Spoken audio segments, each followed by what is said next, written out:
Hey everyone, welcome back to Video Games Are Hard. I'm Trey, here with Sid as always, episode 25, and today we got a pretty special guest on. Just pretty special, not super special, just, pretty special. And I can relate to him pretty well because actually both of us are 120 Shine world record holders. We're not going to get into those weasel words like former, like screw that. We are 120 Shine record holders, right? It's like the president. Yeah. Yeah. Everybody is the president. Who has once been the president. Icedwindowsil is Hello? a 120 Shines world record holder. Hello, gentlemen. I am an esteemed 120 world record holder, as Trey's covered in one of his videos. And Yes. I held it during one of the highest peaks in all of Sunshine history, as you all know. When Yeah. Sunshine was popping before the sub 4 hour barrier was broken. Those are Popping good off. times. Good times. What was your time? It was 409. What is 409 something? Yep. 409.50. Dude, there was a lot of heatedness up there. It was When, you and Endkiller, right? Well, I back in the day when Sunshine was in his infancy, nobody did 120. It was mostly a meme, and not even really a meme. It wasn't even 120. It was 100%. Can you believe Right. that? People didn't do it. It was 100%. Did we actually do 100%? No, dude. We No. just did 120. We did it for the screen at the end. But I mean, nobody did it, so I Yeah, got world record. So what? I had a big issue with everybody calling 120 Shines 100% for a while because you didn't get enough turbo nozzles. Nobody got the last turbo nozzle in front of Bianco 6. And they're liars. They're all liars. Yeah, we didn't because it wasn't. It was slow. Mm-hmm. I don't know when did that come into play where we were saying, oh, 100% means you get all the nozzles as well. I don't know. It was around the same time everybody got mad at me for saying low percent was everything the same except for don't get Yoshi. So you do Serena early, and then everybody's just like, "Oh, you don't get you could theoretically skip the rocket in Corona." And I'm sitting there going like, "But you get a save tech. Nothing's different. Nothing's different. You just use a rocket or don't use the rocket's there. Yeah. I'm not doing anything different. The rocket's still there. Because unless there was like a theoretical seconds invisible rocket that we don't see anywhere that you unlock, you don't need it. That was always my argument. Just like, it wasn't, Yeah. what is it spawning? It's just like, no, it's still not low percent. Anyway, Icedwindowsil. Hello. Welcome to the show. You're here. 120 Good to Shines have you world on. record holder. Yeah. Hey, I'm glad to be on the show, guys. I'm a longtime fan of your podcast. It's Good to hear that. It's been a week to week endeavor for me, and it's been good. You guys are a fun duo. Thanks. Thank you so much. Well, we've known each other for years. You, Of course. Trey and I too, as well. But you've been along for the ride alongside us. Mm-hmm. You were there with the Cathalons and the Quanizas and the Rats who we've Ooh. had on the show already. Right, of course. I'm familiar with all Yeah. three of them and more. Yeah. Yeah, you played Dota with some of them. Have they referenced that? I didn't see the rat episode, thankfully. Thankfully. He talked about a little bit of Dota. I don't think he talked about much Dota. Was it on his gaming resume? He just mentioned being like, "Oh, I play a lot of Dota." It was like the Phoenix thing, where it's just like, "Oh, what's your new resume?" It's like, "Oh, I play a bunch of Minecraft." It's like, "Do you want to put that on it?" It's like, "Are you good?" It's like, "Nah, I don't know." What does that mean exactly? I don't know. I genuinely do not know. I haven't really asked Phoenix about it, but whatever. Anyway, Could be we were good gonna. at Minecraft.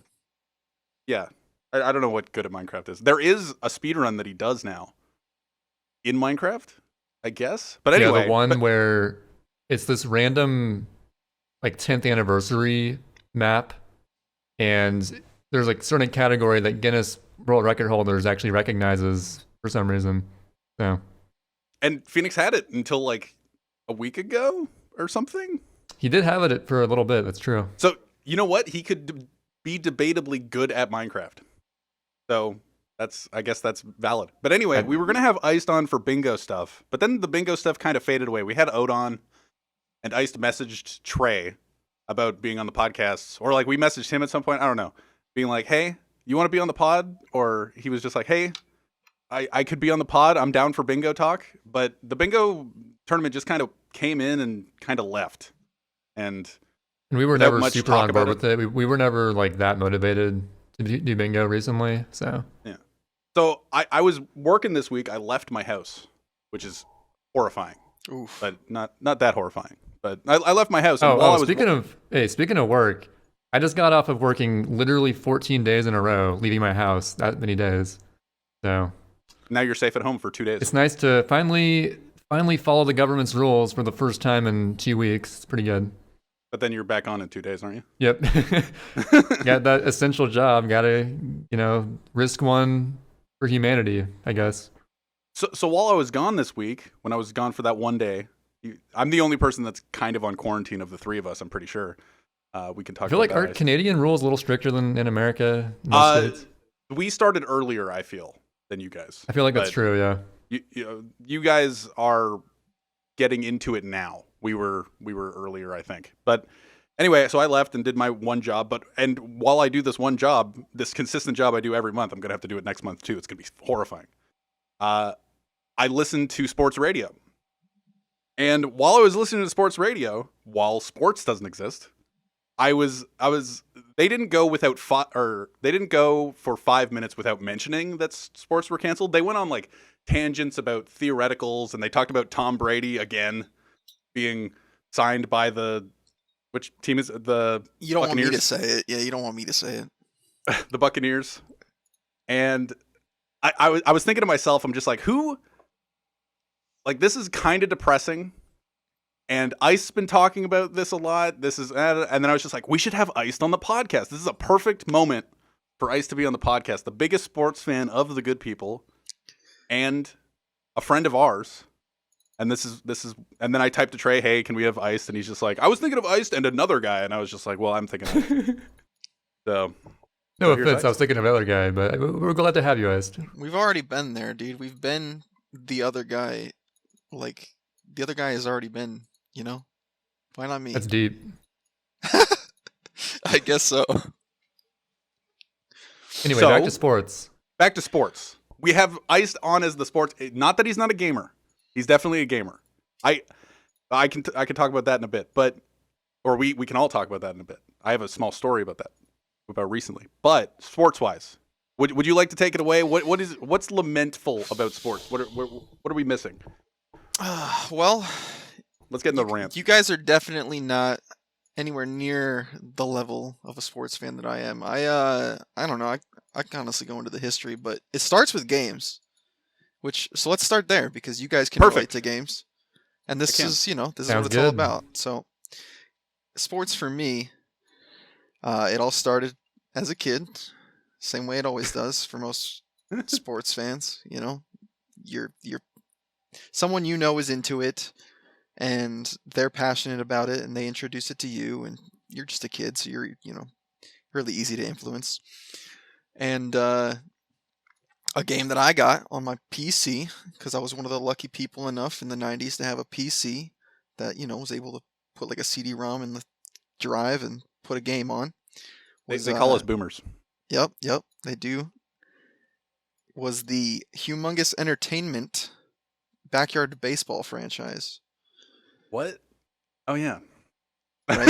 I've heard of it. With the cartoon guys, and you got like a bunch of ragtag kids sitting on some bleachers, and you pick from the ones that you want to play with, and you get 9 of them, and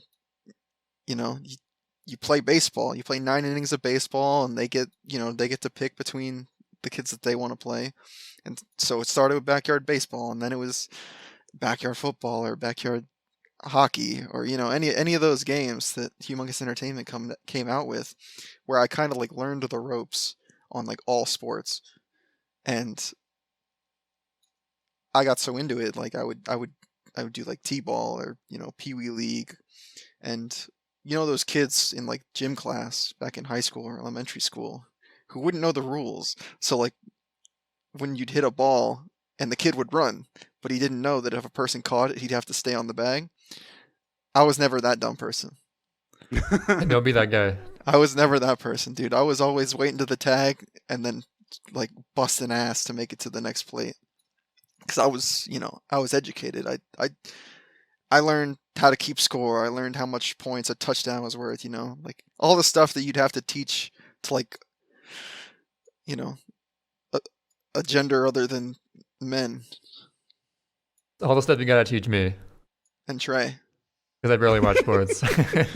How many points is a touchdown? Serious 6. question. 6? Hey! Okay, I'm taking notes. 6 points. Dude, Got I know it. the rules. I didn't play the backyard sports games, but I know the rules of game. I grew up watching sports with my dad. We didn't watch a lot of football Canadian. We watched some Canadian football, some NFL stuff, but never huge football fans. I think I could be a huge football fan. But anyway, go back to Iced. You learned the ropes. Yep. You were the pro. I didn't establish any teams as a kid. I didn't, let's just say I continued from Humongous Entertainment, Backyard Baseball, and all those games, but I didn't pick a team till like 98, 99. I'm born in 93, so I'm like 5 or 6 years old. My dad is was relatively big into gaming, like normal Nintendo, Super Nintendo, Sega Genesis, all these things, right? And so he got like the most up-to-date games. He was into sports, so he'd get like NHL 98. Well, NHL 98 or 99, one of those two, had an insane team, the Colorado Avalanche. So I would just pick, and I picked that team. I realized they were broken, and I was like, okay, this is my team forever. And even to this day, as a 26-year-old like avid sports fan, he's heartbroken because my team was, like number 2 in the league, and they just canceled. They canceled hockey, dude. Oh, they canceled hockey. My team has been like going up. They've been trending up, and just because this, season is in whatever place it is right now, like, doesn't mean it's the end of my team's like future. But it just sucks because, the momentum and the excitement. Being a Canadian and being surrounded by hockey fans. I'm not necessarily a hockey fan myself, but I do like listening to the sports radio, and they have been talking up the Toronto Maple Leafs of late, and it probably is it's dashing to a lot of people's year that hockey is now canceled in combination with a lot of other things, but sports being canceled it's literally, for a non-sports fan, it's interesting how much it actually affects my life, because Iced being sad about sports actually makes me sad. And that's crazy. And a lot of people have been mentioning it. Twitter is just like so much worse now. Like every now and then you scroll, I would scroll through my Twitter and see all the random sports highlights, and I'd sit and watch and be like, oh, LeBron dunked on a guy, and all the top 30 lists on sports networks and stuff, and it's just like, it's not a thing. It's just all gone. No, you got to be in the right circles to still be getting some sort of sports clips. Like normally, like good sports clips leaks into normie world. It leaks into like people who don't follow sports world. So like if you're following sports people, that's the only way you're getting sports clips right now. And it's old stuff. Like it's like stuff you should remember, or like compilations of all the things that you should see that would like, I don't know. This could be like a new time for people to like really discover things, because we got nothing to do right now. A lot of people don't, right? Like going out and I don't know. A lot of people are gamers, so especially people who might listen to this, like they're not changing their habits. But a lot of people are like, I got nothing to do. I'll sit home and watch Netflix, or spend time with my loved ones. Ew, right? But yeah. But so, they're still trying to create content for people to discover what made people fall in love with the game. It's going to be interesting when this is all over. Not saying it's ending anytime soon. I don't know when it's projected to all end. But one thing that is kind of a plus out of all this that you were mentioning was that a lot of sports players are more active. Like usually when they're in their seasons or whatever, or in their off season, they're just like, well, I play this sport, I don't need to really be active on Twitter or anything like that. But now that they are sitting at home and the baseball season has just quote unquote started, they're not playing baseball, so they're on Twitter or doing any other social media stuff. I don't know anything other than the fact that you told me that. So what else is happening with that?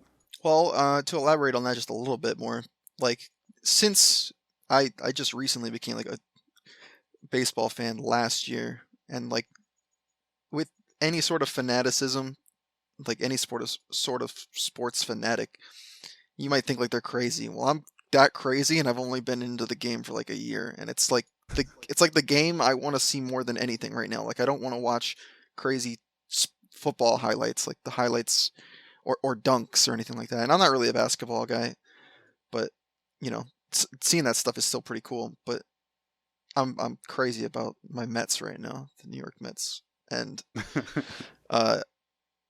it's something that when you're playing 162 games a year, most of those games are played, you know, like day after day. Like sometimes you'll end up getting like a rain delay, or your day will be canceled, or you'll get a day off. Sometimes you get two if you're lucky. Or I don't even know if like the players enjoy it. Some do, some don't. But like they got nothing to do right now other than what they were normally doing in the other 100 and what was it, 200 days? 365? Right? Math checks out. Math checks out. This is a math pod now. But yeah, it's interesting to see what, you know, they've got like these websites where they're offering to interact with people for, you know, some like money and shit, but some people are like, you know, going out of their way to, you know, get close to like communities. And you know, during all this time normally they'd just be grinding the same way like a speedrunner would just grind and grind and grind, and you get lost in the grind, and you eat, sleep, drink the game you're playing. But even they're like so effed up that, you know, they're they're stuck doing normal people things. It's weird for sure. But just imagine if this sort of thing happened 20 years ago and there was no social media or video game, or there would be video games and not as prevalent. It'd be so much worse, I think. For who? For everyone, honestly. Like we have this technology now, like what we're using right now, Discord. Mm-hmm. We couldn't communicate like this over the internet. Oh God. So if we were trapped in our houses with no technology like this, imagine what we would do. We wouldn't have been able to last night play Left 4 Dead 2, just like out of nowhere. Just like, hey, guys, I downloaded Left 4 Dead 2. You guys want to re-download Left 4 Dead 2? We get we get Iced and I and Rats and Calf, and we all just play Left 4 Dead 2. And you know what? That's an evening. It's gone. That sounds like like 5 hours. We beat one mission. You actually made me like revert to like a self that I didn't know for a second there, and like I almost felt like a normie for a second. Yeah. Like I know what the normies feel like for a second there, and that was not a good feeling. Before I downloaded Left 4 Dead 2 last night, I was sitting there going like, okay, what am I going to do this evening? Like, I haven't been really motivated to play Sunshine. I'm just sitting here playing Raid Shadow Legends like a weirdo. And then I was just like, I guess I'll look at Netflix. What's on Netflix? I was adding stuff to my list. I don't know what I was just like, I'm just confused as to what to do. But then I was just like, Left 4 Dead 2. Let's get a group. Cool. And then I can go to bed. Awesome. If that didn't happen, you'd have been a sad man. I would have watched like Jumanji from 1995, and I'm just like, okay, I guess this was a movie, even though I was a big fan of it when I was a kid. I don't actually know if it's a bad movie. Anyway, also It holds up.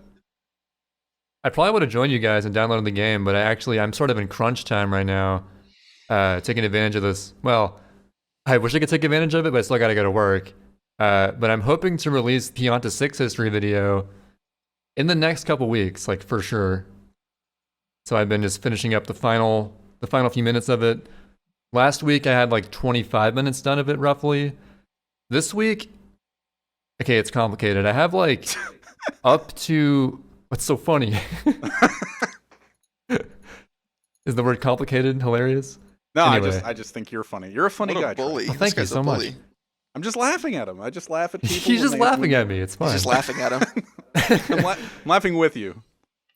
Anyway, I have roughly 27 and a half minutes solidly done, as well as like a 30-second segment later on, which it's hard to explain why, but just trust me.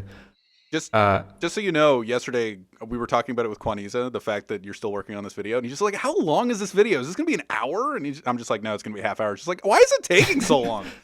Well, I can definitely give some theories as to why. First of all, the 14 days in a row working didn't help.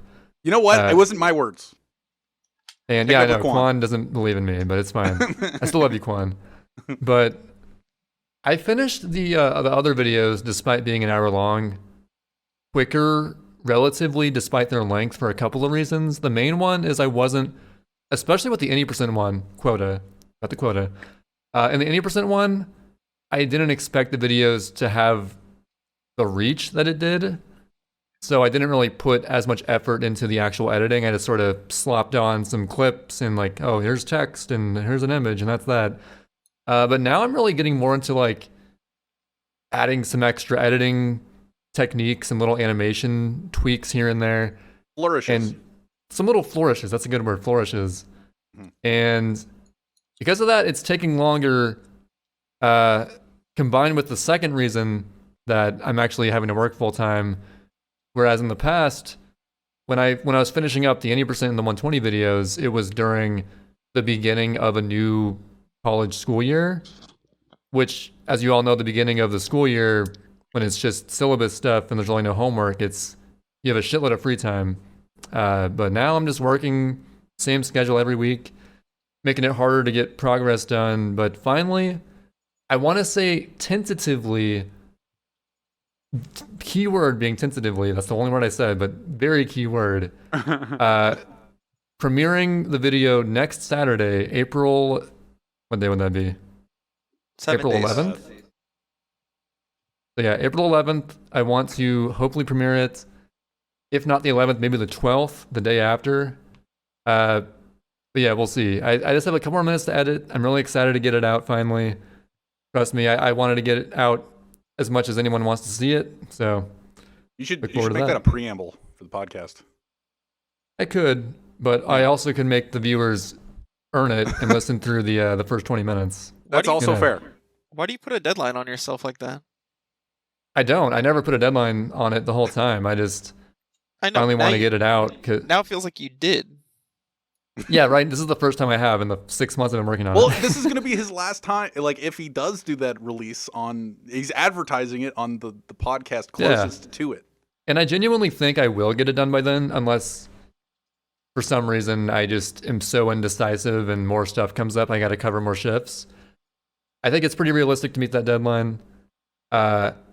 Actually, okay, originally I had like a very loose deadline of finishing it before Animal Crossing came out, which we'll get to later because I know Ice, you're playing Animal Crossing as well. But I didn't quite meet that. So actually, third reason, Animal Crossing has been quite the distraction. I've been like divvying up time between making progress in AC and the video. So I think if not for Animal Crossing, it would have been out probably already for sure. So it's a good game. You know what? That's good to know. But yeah, were you guys in the middle of something before I got? Hey, Icedwindowsil, how's it going? Hey, I'm looking forward to the video. It sounds great. I was going to say a couple more things about baseball, but yeah, go you know for what? it. Please well, do. it was going to be something along the lines of it was just going to be talking about what they talked about on the radio about baseball that Iced is into. Yes, more of that. Well, they were talking about it just like when's the latest point that the baseball season can start? It was quote the home opener. Yep. You have to stay home. Gosh. Was a week and a half ago, 2 weeks ago. So sad.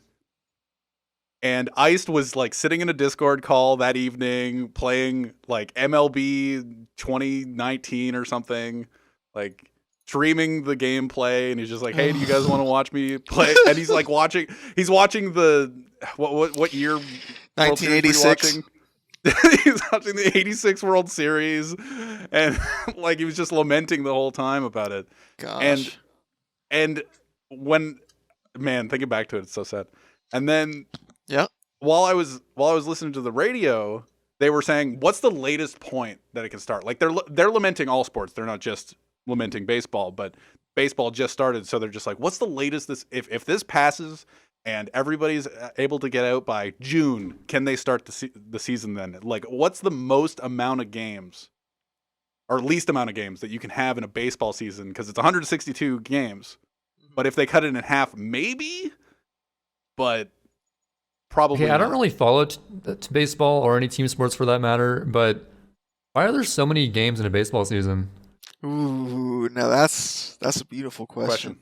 Great I was question. thinking you would have the insight to answer the question, Iced. Which question should we ask or answer first though? Because it seems like I got 2 questions right now. I feel like why 162, and then how much is a good order? The why Like how and the many how. is the least?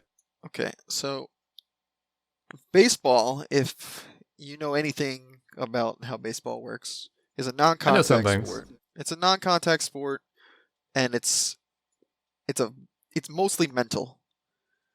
The game doesn't require that much physicality, so to be able to determine like who really is the cream of the crop in baseball, you really have to test someone's mental.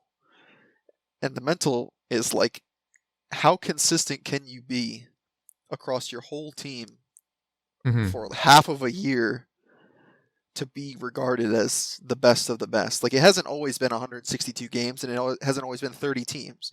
You know, they've been building on it, and they plan on changing the playoff picture and all these things. Like, the game is changing, and it's something that I didn't recognize because, like I just said previously, like I only just got into baseball last year, but I've become like a sponge for baseball.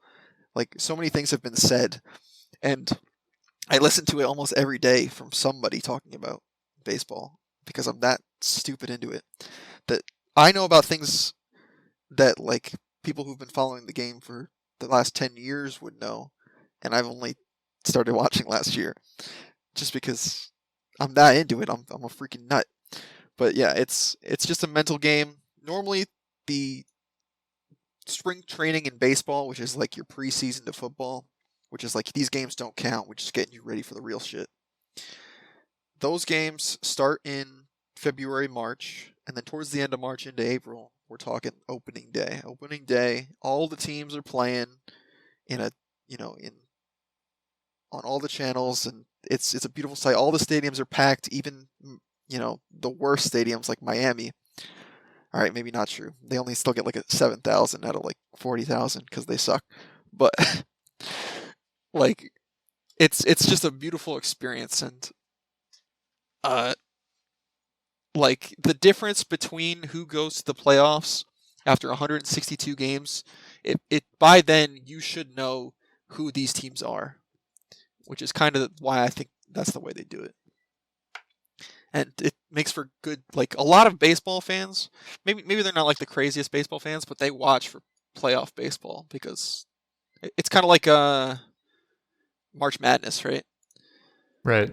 Like when the bracket's made, people will watch March Madness. You're not watching normal college basketball games most of the time. No. Right? That's kind of how a lot of baseball fans treat it. Like once the playoffs come around, it's time to start watching because this is like the drama. Because you can't really get 162 dramatic games unless you're me, and I pour my heart into every single 9 innings the game is played. You know, I'm when sure. the game's over and my team loses, I turn around and I get a little sad. Maybe it ruins my day. I've spent 3 hours watching, you know, but this kind of describes how into it I am. All in a nutshell. So I guess that's why like 162. And as far as like how many games could be played in a single season and it still feels good. Yeah. I'm pretty sure they already canceled the All-Star game, which is like a little more than halfway into a season. And it's usually like home run derby, the celebrity game, you know, everybody kind of just gets into this place and it's just baseball for fun. It's not about competition anymore. But they already canceled that. Like, that's not happening. And it's really mixed messages. It's not clear. Like, could they start in August and September and play through the winter? It's really, we normally finish baseball at the end of October, to put it into perspective. So, Well- a lot of teams have outdoor stadiums in baseball, and you can't play baseball in the snow. So, Yeah, that's what I'm thinking. Like when you said like through the winter, I'm just like there are a lot of like the Toronto Blue Jays have a sky dome, or what it used to be called sky dome. They have the closable roof, but other stadiums do not have that for sure. yep. And some say let's just play 162 games, but let's play at a neutral site. Let's play at a site that we're guaranteed to get good weather during this time. You know, Oh, yeah, I've heard California's that always too. nice. Florida's always nice. You could be getting games in all these places. Atlanta, you know. But Yeah, if it's too cold, they can use that shitty Miami place, right? yeah, that would actually fill seats if there was a team other than the Marlins there. Problem solved. For sure. Yeah, I think I think the thing about people just canceling, people are just canceling to be safe about things. They don't want to invest a lot of money into like advertising or whatever going into a certain area of the season, and because nobody knows how long this is going to go. Everybody just people say, oh, this will be a month, or some people are saying a month or a year and a half, 2 years. Like it's that much of a range. So people are canceling things in the summer so that people don't get their hopes up. But it could be done by then. Who knows? People are Nobody saying it's actually gonna like go away for a bit, then come back in fall. Like I don't know what's going on. Nobody knows. Yep, totally up in the air, and Stay it's safe, everybody. That's well put. Sorry. And no, you're good. But I don't know. You start to think about like contracts and stuff, right? Like these players have signed contracts to play for, for how long? Is this counted on one of the years that they were supposed to play for your team? Are they even going to get to play for that team? What if they were on their final year? It's all questions that normally we're not asked. We've seen a lot of like strikes in baseball. Not me personally, because I only just got into it, but just like looking over the history of the game, like seasons have been cut short because of like the Players Association, I guess. I don't know if that's entirely true, but I know that there's been seasons that have just been not the full schedule's been played out because of unions and stuff. So who knows, man? It's crazy, but it could happen. It's nuts. It's sad. Yeah, it's sad. This is like day number 10 without a Mets baseball game. There would have been even like if they 17 sucked, baseball games so far. even if they sucked, Yeah. I'd still be watching. All right. Even I'm a little well, sad about March Madness not happening. Sorry, did I just cut Yeah, you no, off? it's fine. No, that's true. That's definitely true. That was like one of the things. Like everybody was like that. It like almost started as soon as everybody said like basketball's canceled. Yeah. Yeah, I think NBA was like the first one, right? Hockey and everything else just soon followed Yeah. after that. Well, what was the Utah Jazz guy that was just like, oh yeah, I'm just gonna touch all the mics, and like that big meme going around. Yeah, I and saw then- that. And then his teammate was diagnosed with one of the Jazz was diagnosed with corona, and then it just all went from there. Like it just all went. Okay, we're shutting this all down. This is all gone. And it came out of the blue. I remember Quan being really sad about it that day. His Juan team was like stunk, though. watching. His team. Juan was watching. Sorry. bad. You're good. His team was bad. It's very bad. They're the worst in the league right now. I know Quan was watching old '90s reruns of games. That's all I know. Yeah. People are lamenting it, and I appreciate that. It's interesting having it all gone, because I definitely was a periphery, or in the peripheral. I did pay attention to some of it.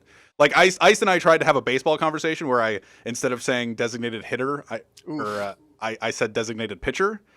But you know what? I was trying to have a conversation with somebody that has been engrossed in it for a year and a half, and you know what? I went to Blue Jays games when I was a kid. I only went to a few, but I went to when I was a kid. I went to a few, and I've been to like every sports game. I know the rules. You know, sometimes when you say DP and mean double play, I'm gonna say designated pitcher, and then somebody's gonna look like an asshole. But you know what? I'm giving it my best shot, Hey, and that's. I'm just not. I thought when you say DP, like the first thing that comes to mind when I think DP isn't designated pitcher. But Yeah, Of course, that's what I think. To be fair, there is a Yeah. designated pitcher in baseball. It's not called a designated pitcher, but when there's a designated hitter, there is also a designated pitcher. Hey, what's a designated pitcher? It's somebody that only pitches and doesn't hit the ball. That makes a lot of sense. That would make sense. Yeah. Yeah. Instead of the other league where they come out and be like, hey, you want to hit the ball? And they're just like, no. It's like, okay, you're going to hit the ball anyway. Here's a bet. And then they have lower than a 0.1 average of hitting the ball, as Ice told me the other week. But it's You know what? exciting when they do. It's very exciting when they do. I pay attention to conversations. That's my biggest strength for doing this podcast. I pay attention to everybody when they're doing things. You know what? When I'm in a Discord call sitting there and people are talking about Dota, I might tune out. And then somebody will be like, Sid, were you listening? I'm like, no, I wasn't listening. You guys are playing Dota. But that's where I sit. I gotta commend you, Sid. You've even paid attention to random Animal Crossing things, and you couldn't care less about that game. Dude, I know the sayings. I don't care at all about Animal Crossing. I know the sayings that pop up when you pick up a sea bass. Like, I hope it's a C+. Is that what it is? Something like that? Something with a C+. I don't even remember. Yeah, something with a C+ at the end. Fuck That's all I need C-bass. to know.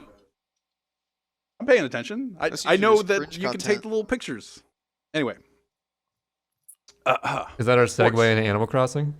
Sure, you guys can talk about Animal Crossing all you want now. I segued. So, Iced, I understand you have a history with playing the older games. Which ones did you play growing up?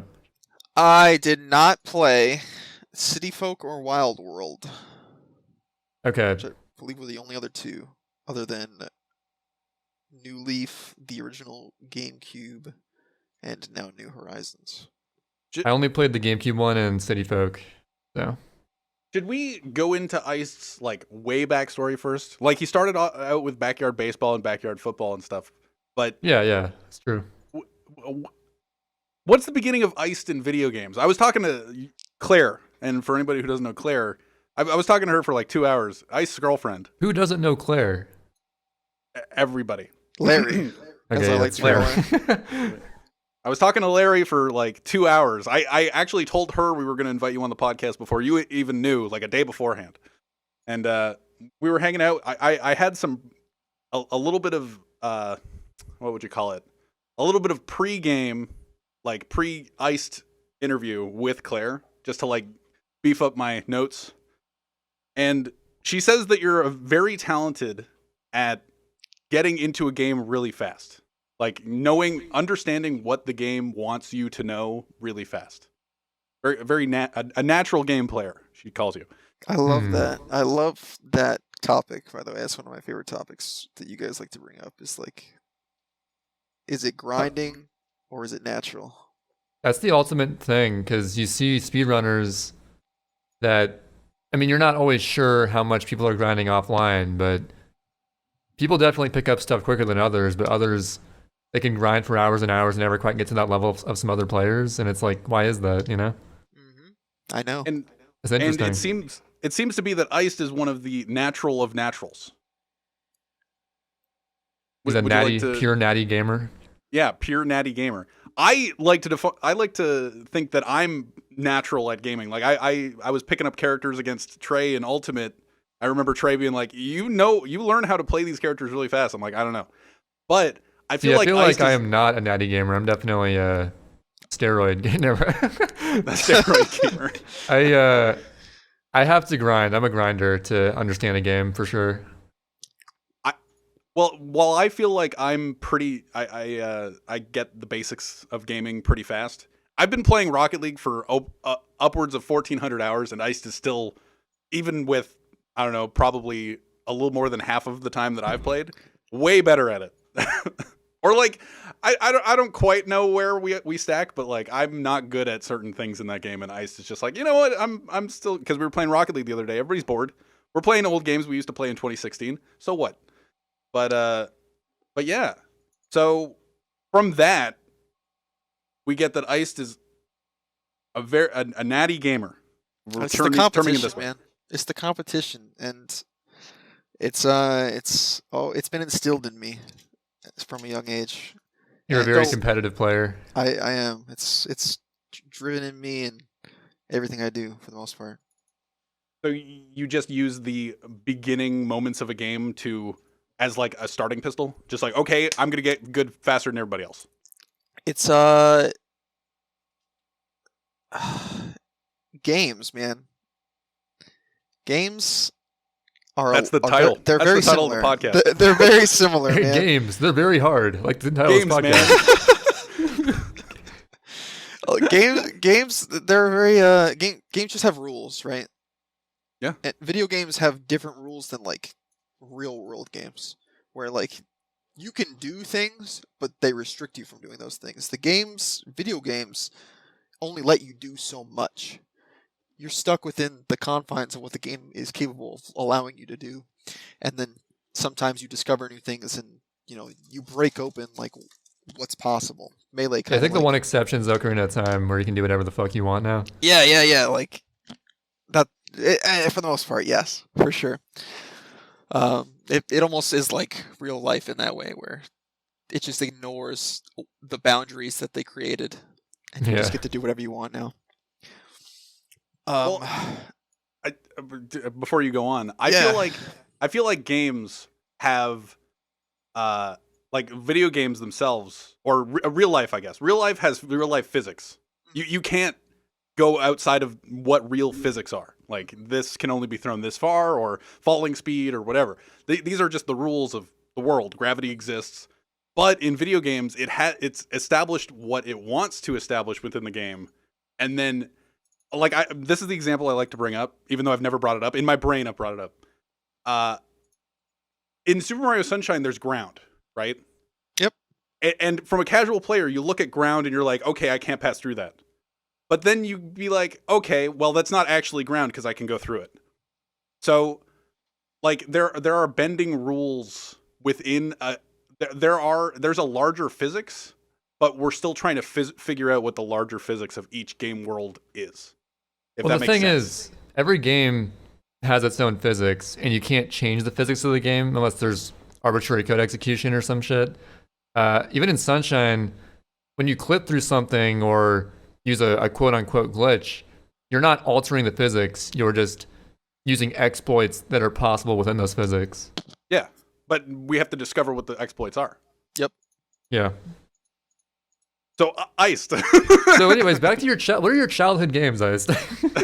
No, he's talking about this is the preamble for his childhood. We'll get to that yeah, later. for sure. It's very interesting, but like I'll just say it all started for me as far as like memories go, like way back. I don't know. My dad sitting down with the Sega Genesis in front of an old CRT in 1995 hands me an unplugged Sega Genesis controller while he plays NHL 95. Right, and that's the earliest memory I've got of anything like controller wise, and he talks about it, and maybe that's why it's in my brain. It's like maybe he told me it happened. I don't exactly remember it happening as a 2-year-old, but we've got like home videos of me like sitting in front of the TV, looking up, moving the clunky thing with my really small hands and pretending I'm accomplishing things, and and them saying like high pitched noises and getting a reaction out of an infant. So from then it was just like instilled in me like this is fun, and So you the had a Sega competition was there. Genesis. Yeah, the competition was there for sure.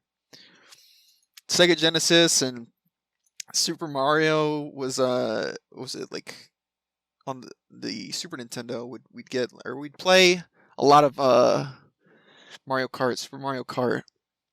Oh yeah. Yep. Where you'd it is Super Mario Kart. It's if you know what it is, you know what it is. It's just like any other Mario Kart except it's 2D esque. Right? I think it's still 2D, right?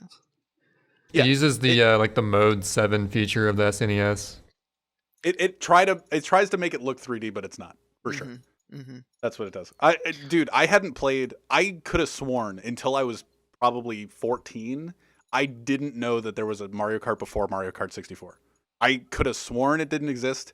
And I looked at it in the Wii store. I'm like, what the hell is this Super Mario Kart? And I bought it for $10 and I played it and I'm just like, wow, this is a game. It's a game, dude. It's actually a game. It's good. I always knew there was a Mario Kart on SNES. What surprised me was finding out there was a Star Fox on it. Oh, yeah. Because it's like, how can you run Star Fox before N64? That's crazy. Dude, there's a Star Fox 2 on SNES. And if you haven't played that, don't. Although Star Fox has its random, really, really shitty games in the series of it. Yeah, like all of them. Okay, well, anyway. Star Fox. That's everybody, my opinion. That's my opinion. Hey, Smash Bros. Isn't shitty.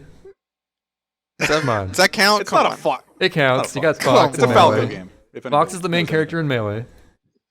That's Fire fair. Emblem. That's Fire fair. Emblem's the main character of Melee. That too. Or Ultimate.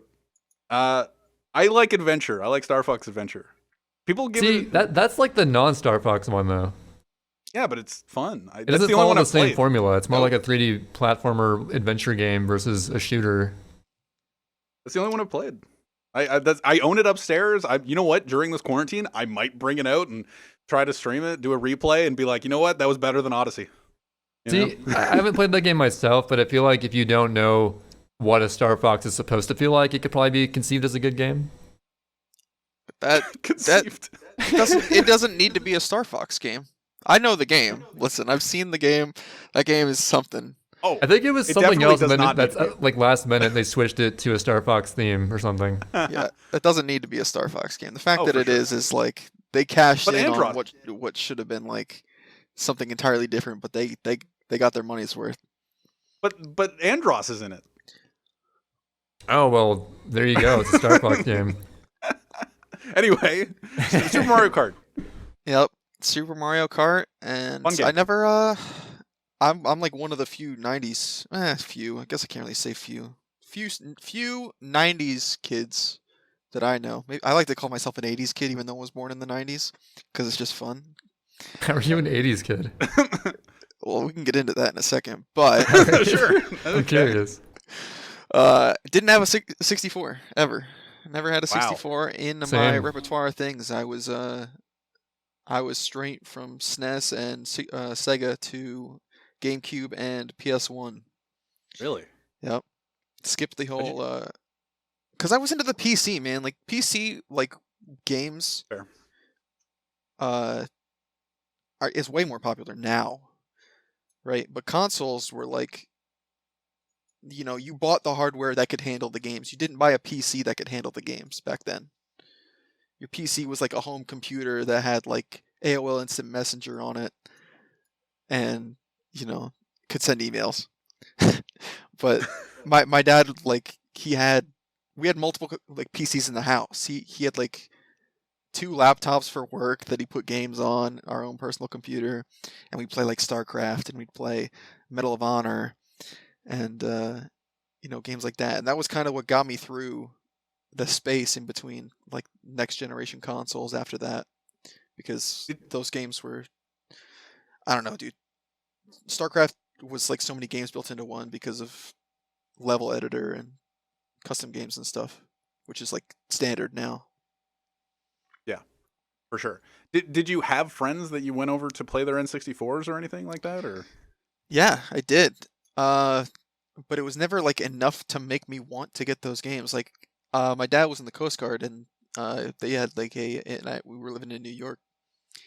He on their Coast Guard base, which was something I only lived like not even like a football field away from, which is, I don't know, should I give?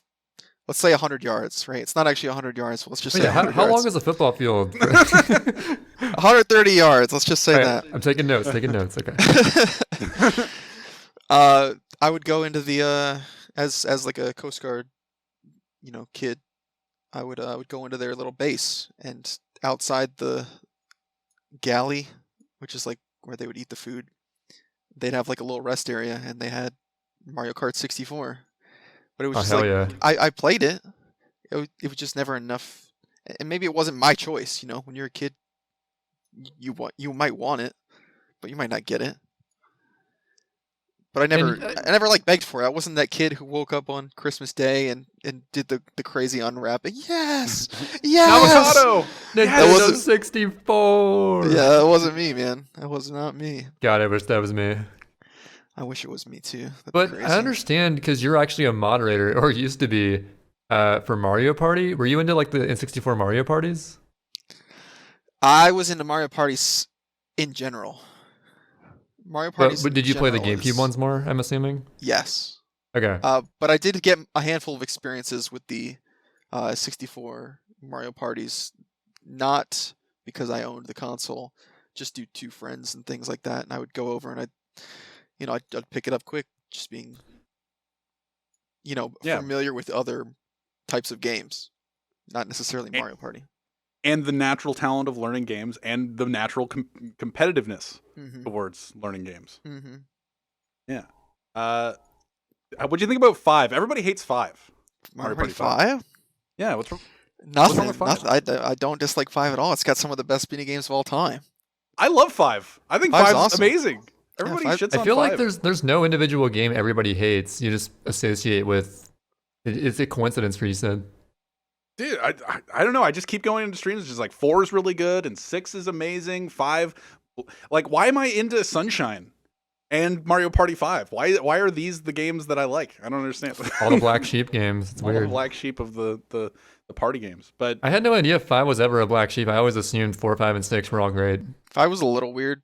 They did like the Grand Star thing from like Paper Mario, and then like some sort of like car battle thing. dude, I love the car battle thing. Car battle thing? That's weird, man. That's definitely I weird. loved it. It was so dumb, but I loved it. And then they introduced like being able to throw your items, or that was like orbs or something. And that was just like, it was too foreign. Like that stuff had not been explored yet, and maybe just people weren't ready for it.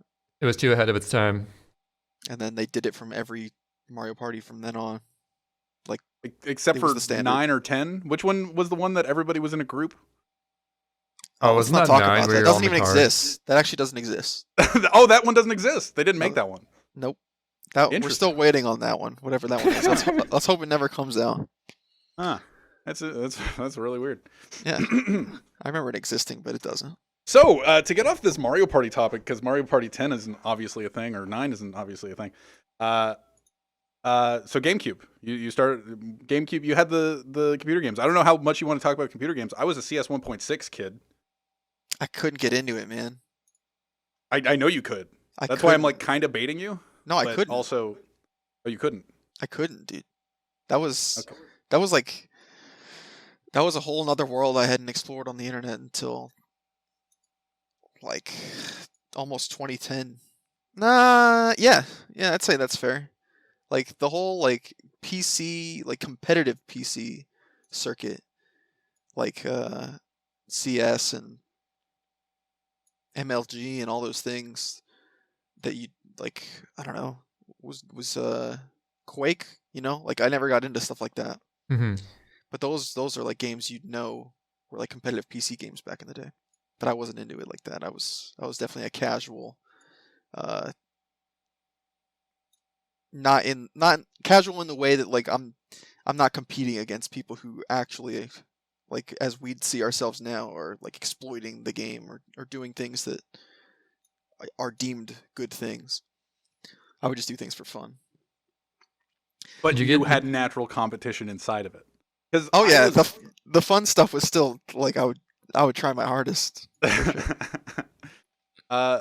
But yeah, for CS 1.6, I wasn't even like super competitive with it. I had a friend who was good at the game who essentially got me into Steam before anybody else got into Steam, and I played like probably maybe a year of CS 1.6, and you know what? It grew the fundamentals for the FPS shooter you see before you, who is really bad at FPS shooters.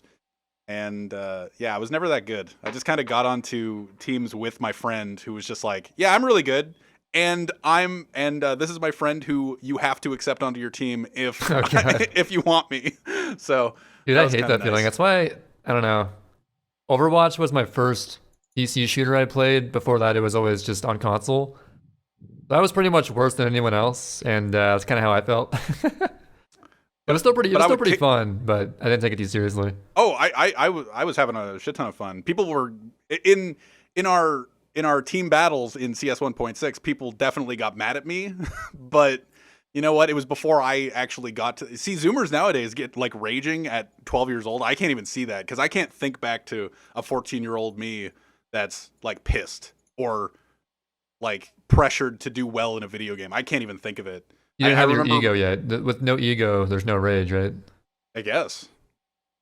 Our But, brother was the rager. Your I brother? think I was Yeah.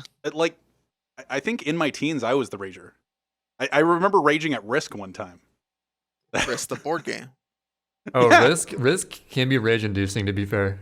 Dude, I got sideswiped. I was playing 1v1v1. It was me, my buddy Josh, and my buddy Seb. Shout outs to them if they ever listen to this. They will not.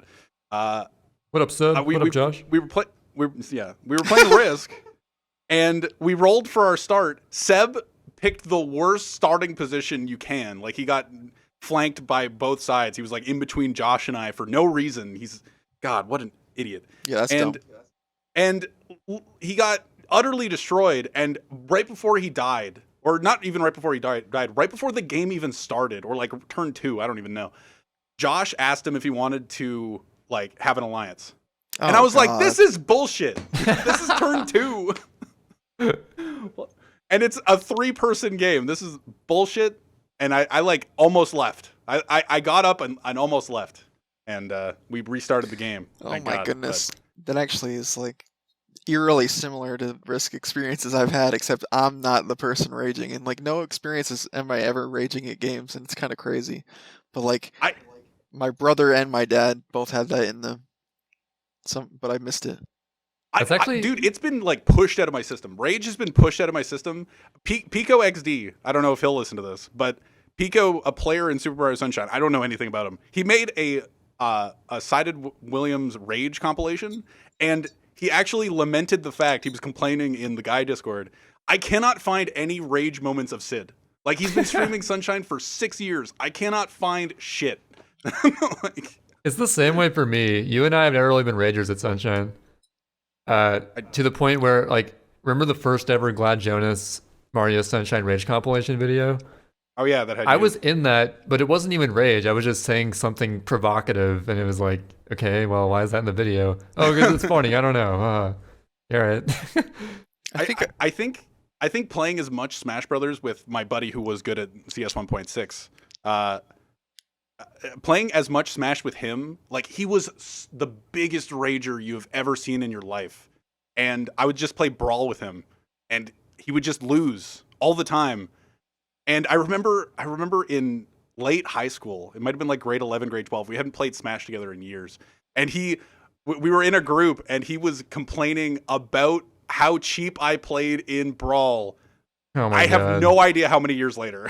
And I was just sitting there going like, dude, you got to let that shit go. Yeah, People that's who rough. rage over Smash are the worst. Like, if it's not like a competitive play.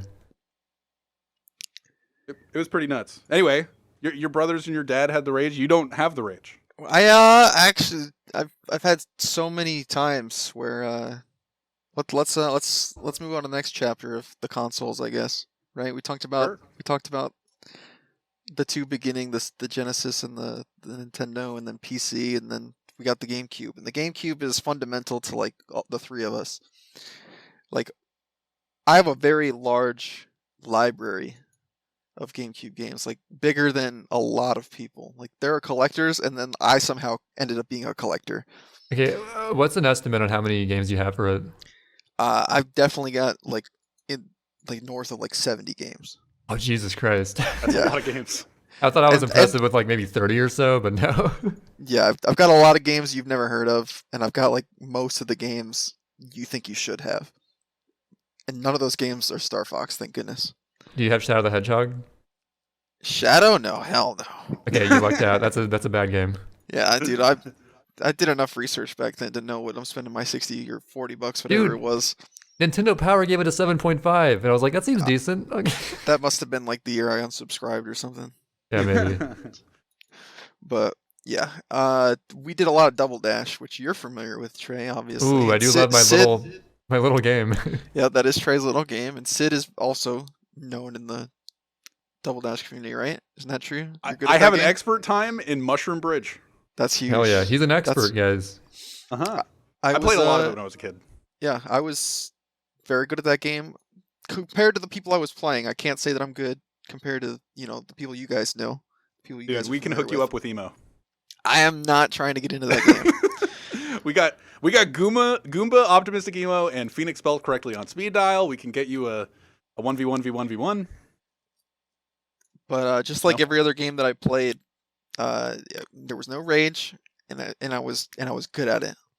So like the stuff that you guys like try to do in your speedruns, like I was doing them, but I wasn't trying like very hard to do them. Now I'm not saying like impressive shit, but like I could hold like I was doing like mini turbo snaking and shit as like somebody who shouldn't know what those things are, but is just able to pick up on why Were you they're good. doing were you doing ATEC?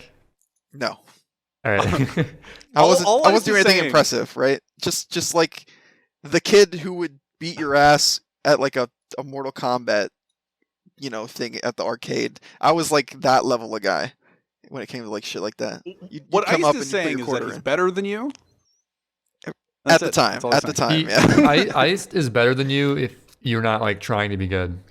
Yeah. I'm definitely better than you if you don't try. Yeah. For sure. Definitely sure. But going back to like the rage thing, my brother and my dad were the two other natural gamers because it was just the three dudes, and then it was my stepmom, so it was like four of us living in a house. And in Double Dash, you can't do, four individual carts and also have CPUs in a race. So we'd double up so we'd get the CPUs. You got some person on the back and you got the driver in the front. Well, the two of them, we'd have to stick them together because I was the natural and I got paired with my stepmom. And I was basically coaching her while I drove every single race. Sometimes they'd switch because they thought they were better at racing a different track than each other, and you just press the Z button at the same time and you're switching. But she enjoyed playing with me because I never got upset. And if she ever ended up playing with them, she couldn't play. She honestly couldn't play if she was backseating in Double Dash. And that actually is like something that just comes to mind now because it's relevant to what's going on, or at least relevant to the conversation, and it's something that I guess I've always had. It's a patience thing that I thought I developed later as like I got older and like worked in like sales, but it's something I must have always had. I'm trying to think of people that there are definitely people that I've played with that are just like I cannot play with these people, but I can not necessarily me. I don't know if anybody's been like I can play with you, but I can't play with those people. There are definitely people in my life that have that where it's just like yeah, people just rage at me because I'm bad, and you know what? I can't get better without playing, so I don't know what to do. I'm just not gonna play. Like that's the natural reaction for a lot of people. It's just like oh, I'm a gamer and you're bad, so I'm mad at you, and then they're just like well, I'm just not gonna play then. Obviously. So I feel like in a lot of cases, if I was actually the good one for once in my life, I wouldn't rage at people worse than me. I just feel glad that I'm better than them. Like, why would I rage at them for being worse? It's the losing. Right. Like, okay, sure, people on your team being worse than you, making you lose, like that's a bad thing. But dude, I wouldn't rage at that. I wouldn't rage knowing that it's not my fault. I don't think. Yeah. well, now that you're 70,000, I don't know, 23 now? 27. 70,000. That's what I was saying. Sure. Yeah. But He's That's an all when English I kid. was a kid, like Overwatch, that's in a nutshell. That's what Overwatch is in a nutshell. You just rage at just like, well, I didn't do anything wrong. Obviously, my team fucked me up. You guys suck. It's probably the best thing about that game. So you can just blame somebody else Yeah. for all your problems. Yeah, I can always hide behind my team in that game. It's pretty nice. You never got to play with people who are worse than you, though, Trey. I don't know about that, but I mean, did you? well, if it's in the good people, then no. But outside the good people, yes. Oh, okay, gotcha. I never I- got to see that then. I don't think I've ever been blamed for a loss in Overwatch, except for like in competitive mode, was just like, oh, we shouldn't have a Mercy. But like if I'm playing Mercy and I'm doing well, I'm a Mercy main, by the way, in Overwatch. I can't play FPSs except for Left 4 Dead 2. That's the only game I can literally play FPS in. But but Mercy in Overwatch, I just heal everybody and I do a really good job of that, and then everybody's happy with me. And if we lose, it's just like our DPS sucked. Literally, it's just all our DPS sucked. Why do you think you're good at Left 4 Dead 2? I don't know. Like I out of the blue, I couldn't tell you because last night I was playing really well. I don't know why. No, I'm just asking why you think that though, because you think that, but is it true? Oh, Dude, I was clutch. I was clutch. What are you talking about? You died. I'm the only one that made it on the helicopter. Hey, okay. The end mission doesn't mean anything towards It Left said 4 Dead 2. deceased. It wasn't. I wasn't among the deceased. Hey, one times you died. Remember that time in the final chapter where I was running around escaping the tank and the smoker that burned on my Molotov that I threw on my. Remember that clutch? Come on. Nope. Oh, That never happened. That's fake news. oh, that was so clutch. And the other clutch thing that I did. Oh, He's making this up. This good. is definitely not true. it sounds really impressive, Sid. yeah, it was really So clutch. I should have locally recorded it. Goddamn. Yep. It'll Uh, be lost I forever, believe you. and they'll have to believe me. I don't know who to I'm believe the- anymore. I'm the only real source of good information. I got on the chopper at the end of No Mercy and was just like, you know what? I did this in spite of you guys. Hey, at least we know that's true. So we know I'm not a liar about that. I was like saving Calf, and he like Ice saved me, and then I saved Calf, and then I died, and then Calf died, and then I was just like, It I'm was just too getting on this much. chopper. Yeah, it was just too much. I it's don't know. not Left 4 worth Dead it. 2 is really fun. It's Left 4 Dead 2 is a really fun game. So what's the next part? Where are we at in the timeline? His let's stepmom likes continue. playing with him. Yeah, let's continue. We've established that I'm not a rager. Yes. That I've got the natural ability to learn, and I'm competitive. Mhm. And then the next phase, the PlayStation 2, is the next phase. Oh, I already know what game's going to come up now. You already know what's coming up now. Oh, I know what's coming up. Oh shit! I know. It's that one game that makes Sunshine look like crap in comparison. It's every game looks like crap in comparison. If you've never heard me Right, say right. I've said it a million times to other people, but basically, whatever game you're playing is just a worse version of SOCOM 3 U.S. Navy SEALs for the PlayStation 2. Yes. Which is like So a how did you get into that lifelong SOCOM thing. game? Oh man, I actually could like tell you everything, but it's probably not that interesting of a story. Basically, Let's hear the SparkNotes version. somebody had like a beta when it was being developed, SOCOM 2. One of my dad's Coast Guard buddies, and it was like one of the first games that had the console with internet access. And for the PlayStation 2, it was free. Your internet was just like dependent on if you had an Ethernet cable hooked into your PS2. And you just plug that thing in and you're on. You make an account, you play the game, and every copy of SOCOM 2 US Navy SEALs came with a headset. So you Oh, that's didn't, dope. yeah, you didn't have to buy that separate. So if you had a PlayStation 2, you bought SOCOM, you literally, like, this was one of the only games that had 16 players in a single game, 8 versus 8, objective gaming, and the headset came with it, so you could, you know, this shit talking begins here. Yeah. You know, for console owners, and SOCOM 2 was it's a great game. It's a third-person shooter.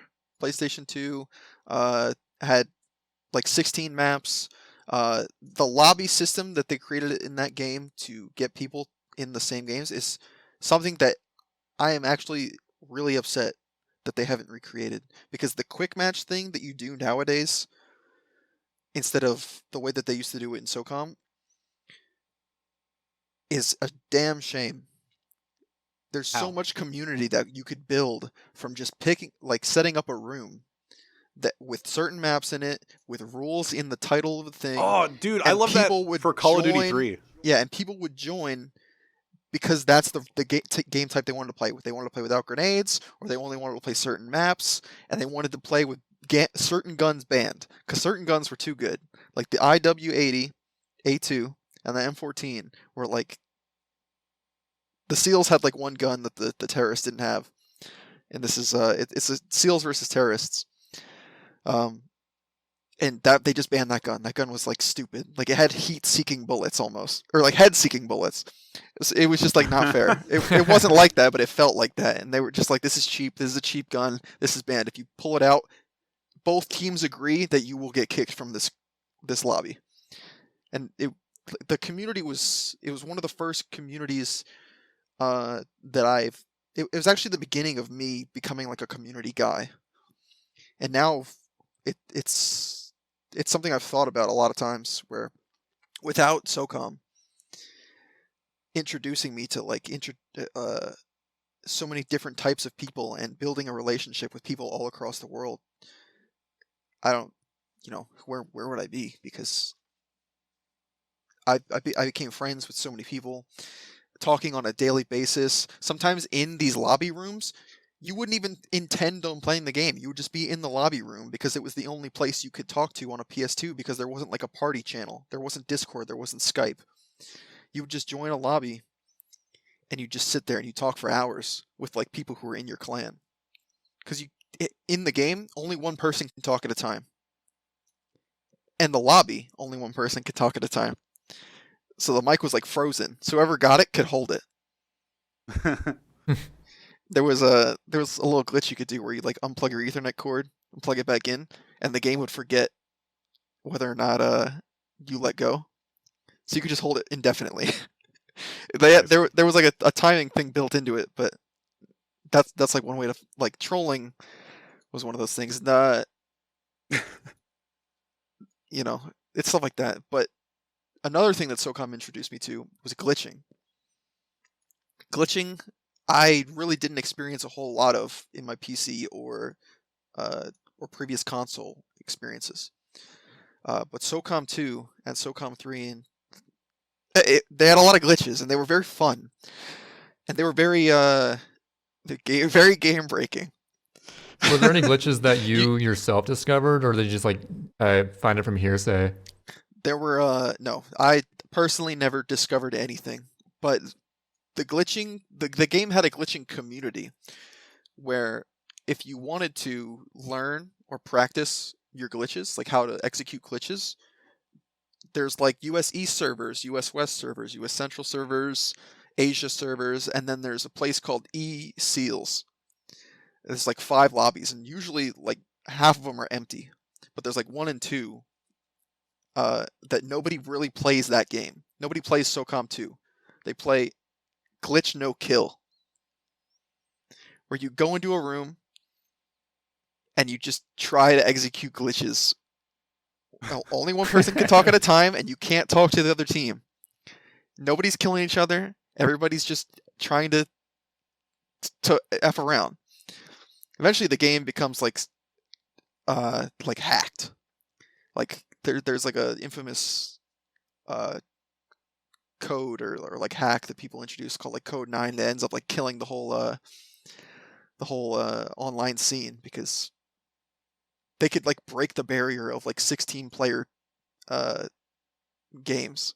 They could start games by themselves. Like they just completely broke it, and the game like ended up dying, even though SOCOM 3 was a game that came out, but SOCOM 2 still had its own following because the games were very different. There were still third-person tactical shooters with one person holding a mic, and very like the foundations were the same, but the game still had its following until the players who played the game just eventually ended up killing it. And maybe it wasn't even the players; it was just people who were griefing. But that game is maybe responsible for the way I feel about like speedruns and stuff. So did the glitching part of it sort of key you into speedrunning and getting into speedrunning? No. That's totally separate? No, yeah. It actually had nothing to do with my interest in speedrunning at all. I didn't start speedrunning until late 2011. And there's a large gap of me continuing to play games where there's no speedrunning involved. It's like SOCOM and StarCraft and Call of Duty Modern Warfare 2. Everyone had that Call of Duty phase. Yeah, StarCraft 2.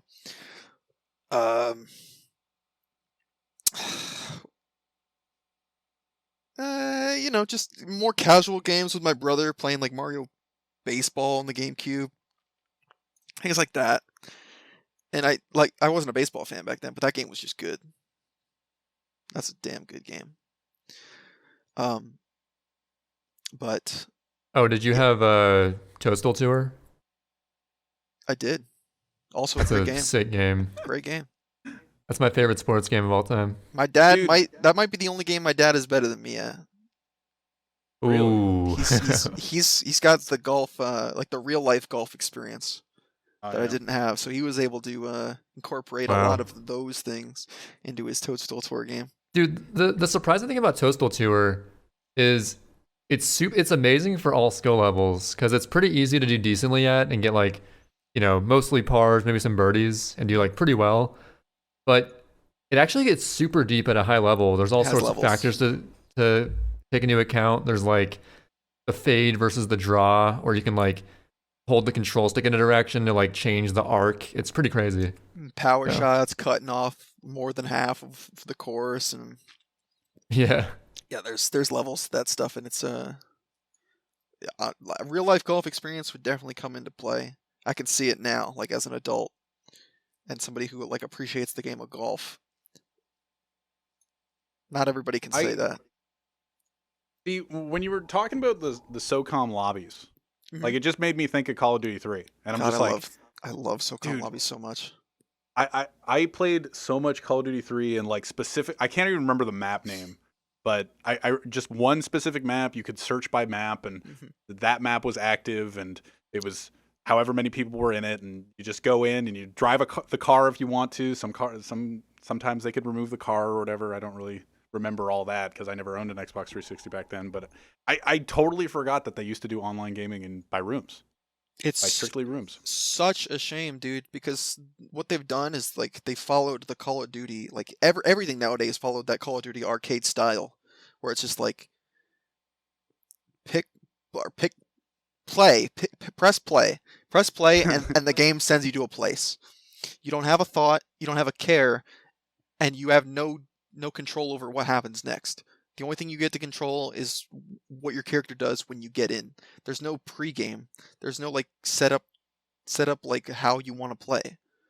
See, It's- they kind of tried to start doing that with Overwatch. You guys were talking a little bit of, we were talking about a little bit of Overwatch before. They tried to bring that back with like some deathmatch stuff, and you can make your own room and make your own rules and stuff, and people can click them. And they were popular for a bit. I don't know how popular they are now, but they started bringing those rooms back.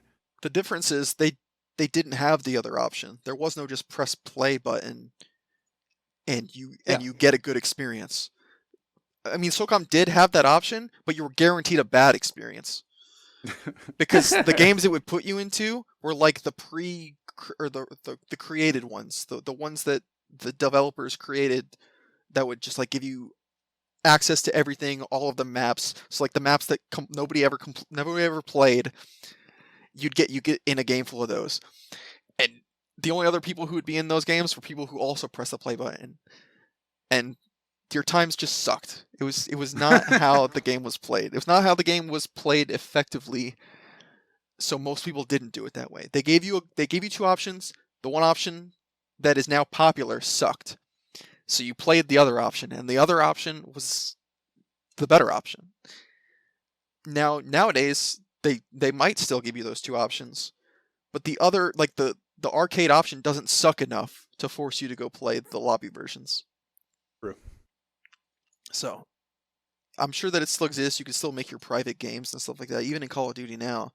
But like, you'd still just go press play because it's not bad enough to force you to go play lobbies. So Even though lobbies are way better. So how did the glitching lead? Like glitching leading to speedrunning makes sense, but then you kibosh that. How did you go from, like, was there just like a long pause in between the glitching and SOCOM and then speedrunning? Because looking for glitching was how I found speedrunning. Like, I remember finding YouTube videos about Ocarina of Time glitching, and that's how I found Cosmo's AGDQ run or SGDQ run, whatever it was, and then I found the live GDQ that had Tofu running Sunshine. It was like 4 steps, and then I was just like, oh, I own Super Mario Sunshine. Tofu is running this game. You know what? I'll try it, and now I'm here. So, how, like, was there just like a long pause in between you discovering the glitching thing and then investing time into it, and then you played other games, and then eventually you found, or maybe it was the community side of it that you just started because you were one of the first Sunshine runners. I was the pioneer. Yeah, one of the first, I guess, of the new era. See, And not if we're the new era. boomers, you're like the forgotten generation. I'm deceased. Yeah, I'm definitely dead for sure. Like, how did that? Was it the community part? No. No. Actually, phrase that question for me so that like I can give you a better idea. I guess. So you can answer it. Yeah. How? I guess the phrasing is like what? Okay, I guess. SOCOM, you invested time in the glitching, and then there was a long pause in between you and actually playing Sunshine. What? Like, how was there that long of a pause? Or, I don't actually know what the question is. I just want you to talk about. I just want to talk to you about the start of you actually and how you got into Super Mario Sunshine gaming. I was that's actually my favorite story. Because you were one of the first groups, like you and the Shrine Scholars, the Shine Scholars. Mm-hmm. Yes, you were Shrine one of the Scholars. first groups. That's how I teased it. People were asking for podcast guest hints on my stream, and I was just like, well, a member of two groups within Super Mario Sunshine, the Shine Scholars and the Good People. And your other hint was 120 Shine World Record holder. Yeah, that was the other hint. American. Those are good hints. But so like you started a group or was part of one of the first groups of Sunshine that you all ran. Like most of you are inactive now, if not all, but you started that group at the beginning or near the beginning of the new era of Super Mario Sunshine speedrunning. So how did you start that if it didn't have anything to do with like wanting to glitch and then starting a community? I think I always wanted to glitch. Like I was always on Cheat CC. If you guys ever were on the internet back in the days looking for ways to really like blow people's minds, you were playing like Grand Theft Auto, like Vice City or something, and you wanted to spawn a tank. I was the dude who knew the combination of buttons without having the sheet next to me. You know, I was that guy. I was like up, down, down, left, right, R1, R2. Like I had that in the memory banks. I'm assuming that's the real combination. It's something like that. Right? Because there were like 3 item or 3 weapon sets that you could spawn jetpack, infinite health, infinitely, you know, like all that stuff. There's ways in one of the combinations. I'm sure I definitely just said something, but which one it is, I couldn't tell you. So I was always on Cheat CC. I'd look up Nintendo cheats. I'd look up Grand Theft Auto cheats. I'd look up Twisted Metal cheats. A bunch of games, you know, that you are known for having like groundbreaking things that the developers left in there for you to goof around with. And they were always more fun to me to play the game like that. Yeah. To play the game that like it's not even challenging, because the game isn't normally all that challenging. There are definitely like GTA is a hard game, even like especially nowadays because like the controller feels like crap. But it was like it was fun just to like lift off in a tank. Like you're breaking the rules of the game, and that's just so much more fun than driving on the road like a normal dude. And it's a video game. You're supposed to do what you want. Yeah, even up till like the death of SOCOM, I was still practicing glitches. I was still learning how to skywalk. I was still which is like the equivalent of like a zombie hover in like Wind Waker or something. Oh yeah. You know, and in my SOCOM speedruns, I incorporate a glitch that I learned back when I was playing the game in the multiplayer thing. That carried over into the single player thing and actually has real like run applications. And it's big. Those are big time savers, and it's like so big that people who used to play SOCOM, that surprisingly SOCOM has a little bit more than you think as far as like speedruns go. They don't want it. They don't want to be any part of it because it's so weird to them. Like it was a sub community of people in that game that liked glitches. Everybody else hated it, and I was part of that sub community. who weren't even necessarily like friends. We all just like liked what we did, and I continued to do that up until I stopped playing the game, and I kind of lost my game that I could do that in. I didn't have another game that was competitive. I could show off my glitches and like glitch into a wall and see through the wall or get to a place you shouldn't get to.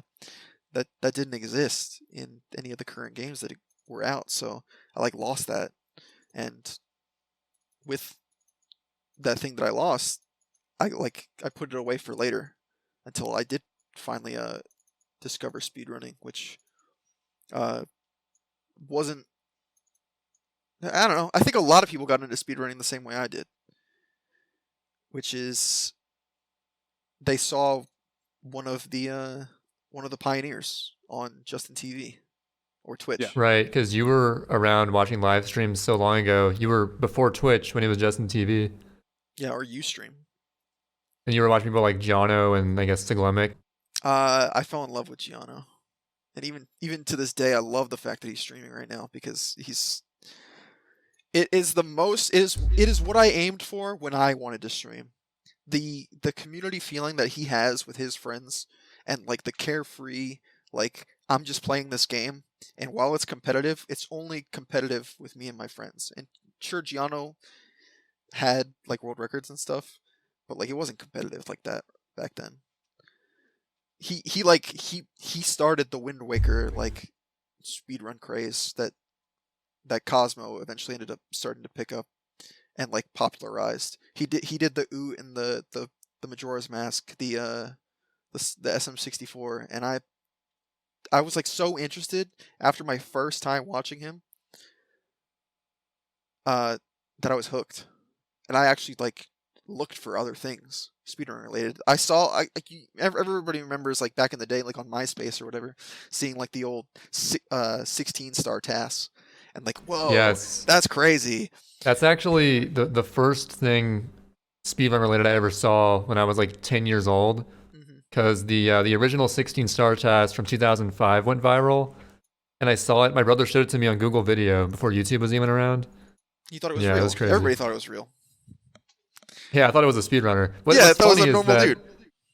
What's funny is that the video, compared to a speedrunner now, is like trash. Yeah, it's worse. Like you actually could believe that a person did it, but it still was like a person definitely grinded this out, or was capable of grinding this out. Right. And doing, Yeah, Giano was like a jack of all trades. He played whatever you wanted to, and was like at the top of his game back then. I mean, standards were way lower, but he was just doing that and having fun with it. And SRL was huge back in the day. Yep, popularized that. I remember for a few years on Twitter, Giano was kind of sad about what SRL became, what speedrunning became, how it's more world record centric and less about the fun and the racing aspect. The speedrunning community in general is less about races. That was like his vision with Speedruns Live, and it became less about that. I don't know. Maybe it was the people who became like the front runners of the community, just like changing the way that he thought was like best suited for the hobby, which is why it took the direction it did. Because nowadays everybody's a grind monkey. Nobody like SRL races like we used to back in the day. Yeah, that's the thing, is that's honestly is kind of inevitable though, because you're not really going to get to like an admirable skill level by just sort of messing around with it a little bit. Nowadays standards are so high, you kind of have to grind to get good. Yeah, but that like of course you can just play for fun and not worry about, oh, how many viewers do I have, and like, am I relevant? Like, you could just sort of race with your friends, have your own little community. But back in the day, when it wasn't anywhere near as widespread, people doing just the sort of for fun, whatever thing with the games, they were the big people. So yeah, well, it's not like in 2014 we weren't trying. Like when we were Trey and I and the Cathalon and Quan, when we were all grinding races, it's not like we weren't practicing. Yeah, we were just trying. We were doing like nightly races and then practicing and then nightly races. and eventually getting sick of it because we did so much of that stuff. 2014, we burnt ourselves out a little bit because I think So we much fun, raced though. every single night for a solid month or two. But we were still it's not like we weren't trying to get good. But then people established like Dide and other people like that. It's just like, well, if we want a really good time, maybe it's better to spend the time that we want to spend on speedrunning, either grinding or learning, and like if we screw up, then reset. Like investing enough time into an actual run. But I can also see the other perspective. It's just like, well, why not just have the fun amongst everything else? Like if nobody's trying to be crazy and like one up each other, and we're all just doing it for a good time, then nobody's gonna become a grind monkey. The grind monkey is like the next step, the natural next step of competition. But like that wasn't the vision. Sure, it's like competitive because like, you know, I'm racing a guy. Sure, I'm in my room by myself, and he's in his room by himself. But we're both playing a game. It's the same game, same rules, and we're in a call, chatting about it, screaming, having a fun time, and it's really not all that serious. Because at the end of the day, what are SRL points really worth? True. I cherish my SRL points. But then it goes back to the Icedwindowsil as a kid, the natural competitiveness of a fun game. Mm-hmm. Right? Yep. Or just like the natural competition of it. It's like it's not for anything. It's just like the stock thing to transition kind of into it, except for I guess we're not going to talk a lot about it because this has been going on for a while. But yeah, like, we'll save stock discussion for next week. How about that? Yeah, the amount of the reward for the stock event is nothing, essentially. But like the reason that I want to play it is because I'm just like I want to kind of win. Like I bought my stocks today. I invested the $1,000. Well, okay. Also, it's basically it's no effort. You just like pick numbers and that's all you do. But still, I don't know. Like I can see both sides where it's just like, sure, you want to be a grind monkey and be the best, but also why not have the pride of being like, you know what, I can kick your ass in a race. Because you know how many, because Reed, I'm going to bring up Reed. Reed could probably be like, hey, you know what, I could beat your ass, like his time's however much better than me in Super Mario Sunshine, but I could probably be like, hey man, I'll kick your ass in a race. That's a pretty safe bet given that he forfeits 90% of the time. Yeah. Yep. So I don't know, it's just like, it's two pieces of it. That's a funny thing. That's super funny.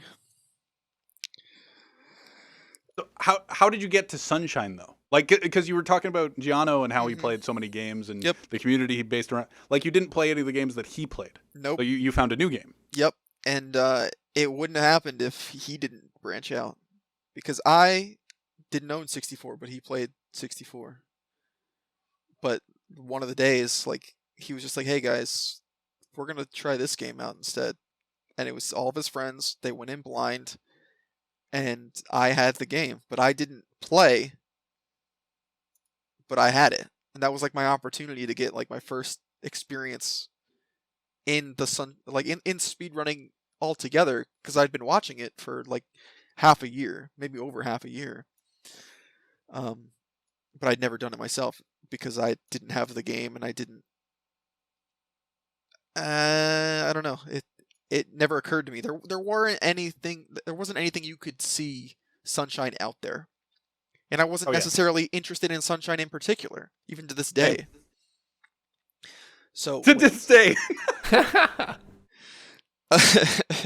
Wait, so you really wanted to pioneer a community, because we're talking literally this is before there was really a Sunshine community outside of like there was the Japanese players that were really good, Hobo and Chibi and some others, but there really weren't any other players of the game when you started. Yep. I started my stream on a phone on the Justin TV app, pointed it at the TV, checked on my computer if anybody chatted in my chat, and Killer was in there. Nice. So that was cool. When did Hidden Power show up? HP was much later. Not much, really? not like a year or anything, but like months later. So I started in like November of 2011 with my camera pointed at a TV. And I still continued to do like the camera pointed at the TV thing for like 6 months because I didn't have a capture card and I was dead broke after I had moved states to live on my own.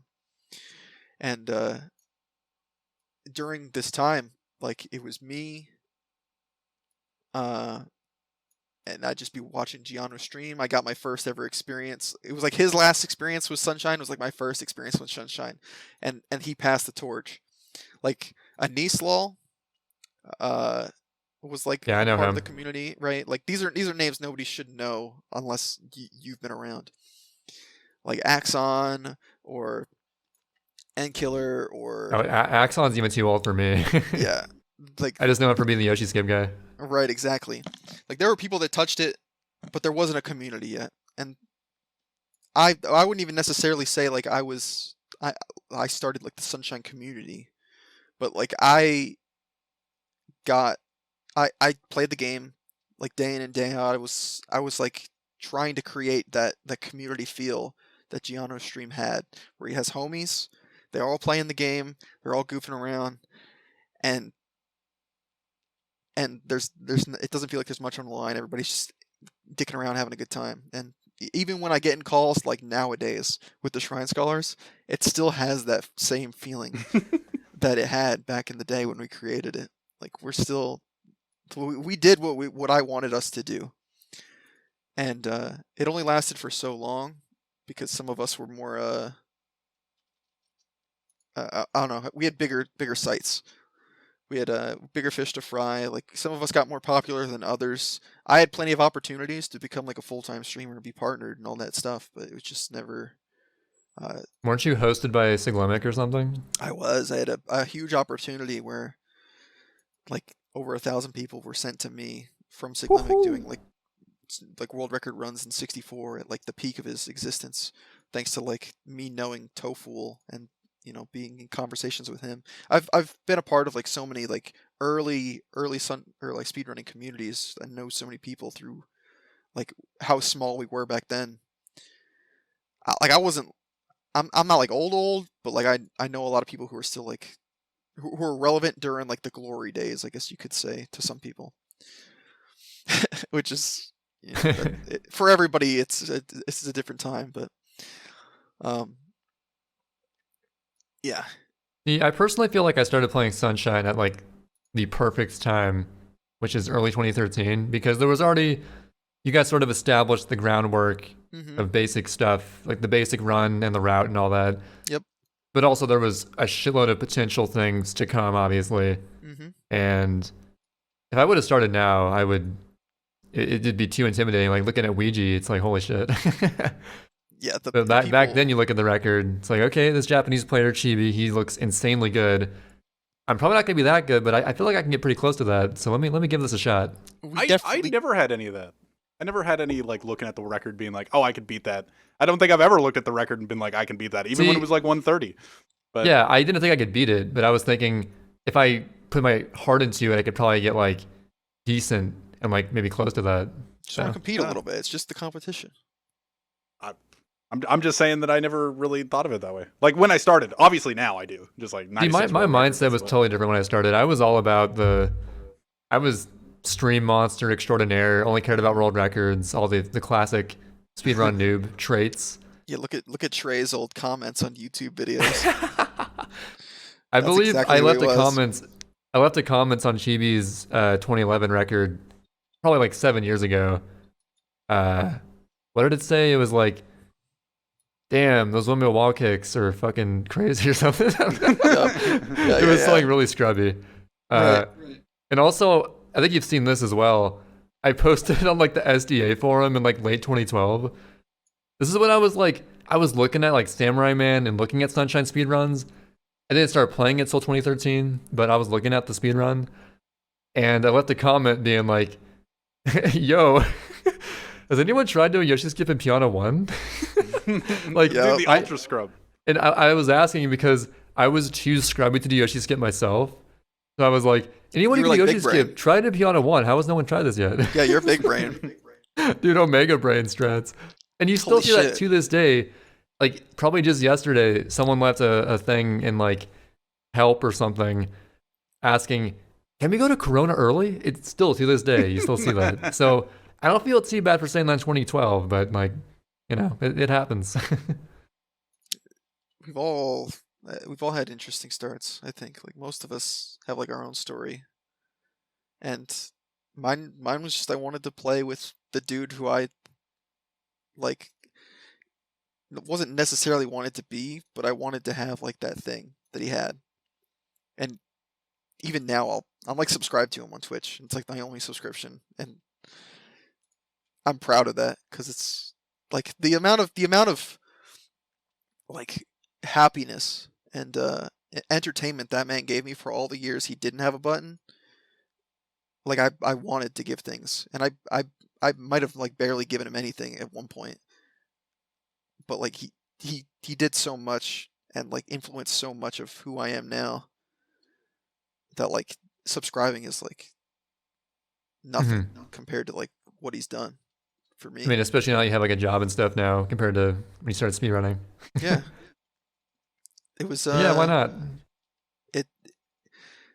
I've been a part of so many different types of communities, starting from, you know, I guess you could, like, is high school a part of a community? I guess. Let's just say gaming communities. I mean, it's a shitty community, but sure. Right. Right. It's a community regardless. Yeah. It's like SOCOM was the one that got me like super into just like having friends from anywhere and being able to just be personal with people, and also be competitive with those people too. And I helped you know, organize the Shrine Scholars. I've been a part of the Good People since its inception. And now I'm like, I've been a part of this other thing, which isn't really that much of a huge topic of conversation, but like I've been guild master of like World of Warcraft guilds and stuff. Fuck yeah. You know, like, oh yeah. I've created so many of these things and surrounded myself with so many different types of people that I enjoy, that I've got so many different friends thanks to competitive games. It's really cool. See, I was a part of online forums. Like, I think I started like being active on certain forums in 2008 or so.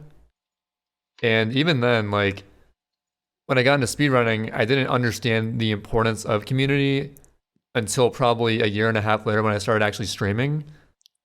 So it's kind of interesting carries, that way. Dude. Community carries so hard. To be a grind monkey and not have friends you could just like bounce ideas off of. Yeah.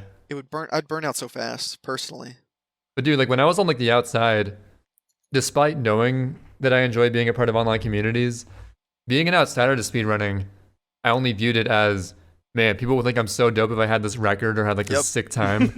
And I didn't think about community at all. But when you actually get into it, you realize that even though I've had several records in the past, I mean, they're almost irrelevant now. They're just in the past. Nothing. You have them.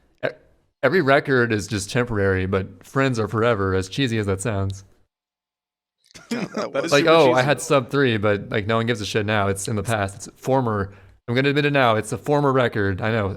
Yours is former too. I'll admit. Nope. Hey, I've formerly had a record. Oh, wait, no, we're all record holders.